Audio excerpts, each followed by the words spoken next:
নমস্কার বন্ধুরা, সুপর্ণা রান্নাঘরে সবাইকে স্বাগত। আজকে আমি আপনাদের সঙ্গে শেয়ার করব আমাদের ভীষণ পরিচিত একটি রান্না, মুড়িঘণ্ট। এই মুড়িঘণ্ট কিন্তু আমরা কম বেশি সবাই কিন্তু বানাতে জানি, তবে সব মানুষেরই কিন্তু প্রত্যেকটা রান্নার ওপরে নিজস্ব কিছু আলাদা ধরন থাকে। আজ আমি আমার সেই রান্নার পদ্ধতিটি আপনাদের সঙ্গে শেয়ার করছি। চলুন তাহলে দেখে নেওয়া যাক। আমি এখানে 4টে মাঝারি সাইজের রুই মাছের মুড়ো অর্ধেক করে কেটে রেখেছি। কাতলা মাছ দিয়ে তো বানিয়ে থাকি, তবে আজকে আমি রুই মাছ দিয়ে বানাবো। এবার এই মুড়োগুলোর ওপরে সামান্য একটু লবণ আর হলুদ দিয়ে মাখিয়ে রাখবো। এবার একটা ভাজা মশলা বানিয়ে নেব, তার জন্য গ্যাসের ওপরে কড়াই বসিয়ে দিয়েছি।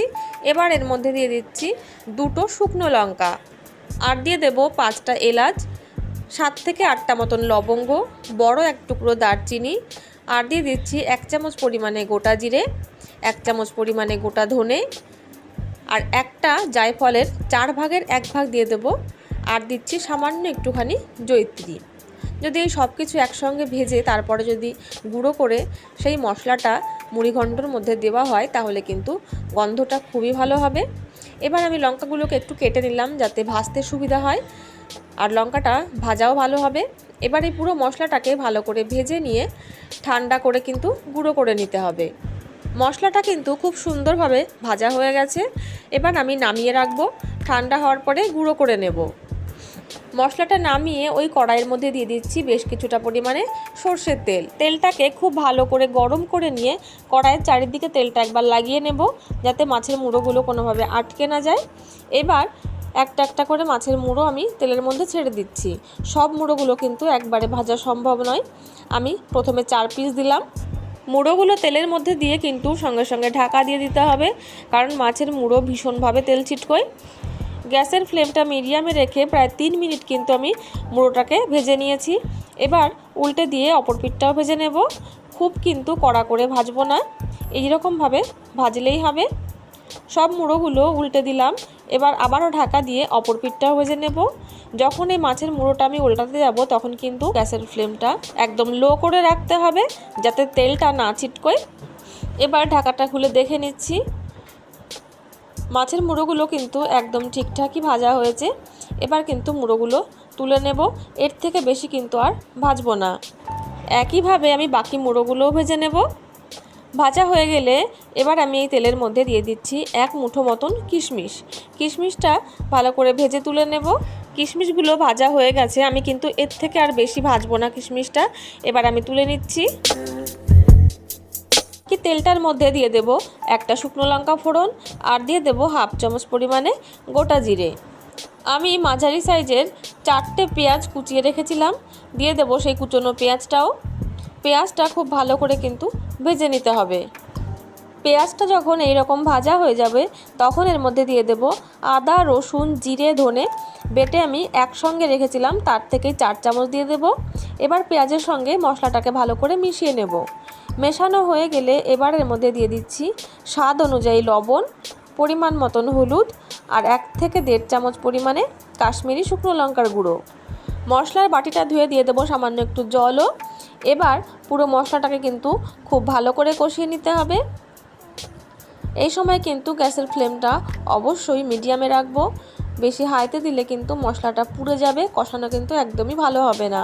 মশলাটা কষিয়ে নেওয়ার পরে যখন এই রকম হয়ে যাবে তখন এর মধ্যে দিয়ে দেব আমি 1 কাপ পরিমাণে গোবিন্দভোগ চাল। চালটা আমি আগে থেকে কিন্তু ধুয়ে জল ঝরিয়ে নিয়েছি। তবে হ্যাঁ, একটা কথা বলে রাখি, মুড়িঘণ্ট কিন্তু 2 রকমের হয়। একটা একদম ঝরঝরে হবে, আর কিন্তু আরেকটা গ্রেভি থাকবে এই রকম হবে। আমি কিন্তু গ্রেভি থাকবে তেমনই বানাচ্ছি, ঝরঝরেটা কিন্তু আমি আজকে বানাচ্ছি না। তার জন্য চালের পরিমাণটা এখানে কম। যদি কেউ একটু গোবিন্দভোগ চালটা একদম ঝরঝরে ভাতের মতন হবে তেমন বানাতে চান তাহলে কিন্তু চালের পরিমাণটা বাড়িয়ে দেবেন। আর আমি এখানে কিন্তু কিশমিশ ব্যবহার করেছি, তার জন্য এখানে আমি আর চিনি দিলাম না। কিশমিশ না দিলে সেই ক্ষেত্রে কিন্তু 1 চামচ পরিমাণে চিনি অবশ্যই দিয়ে দেবেন। এবার চালটা দিয়ে কিন্তু খুব বেশিক্ষণ ভাজবো না, তবে একটু কিন্তু 2-3 মিনিট সময় নিয়ে ভেজে নিতে হবে। এবার এর মধ্যে দিয়ে দিচ্ছি একটা টমেটো, আমি লম্বা করে কেটে নিয়েছিলাম সেই টমেটোটা, আর দিয়ে দেবো ঝাল অনুযায়ী চেরা কাঁচা লঙ্কা। টমেটো আর কাঁচা লঙ্কা দিয়ে খুব বেশিক্ষণ কিন্তু কষাবো না, নাড়াচাড়া করে মিশিয়ে দিয়ে এর মধ্যে দিয়ে দেবো জল।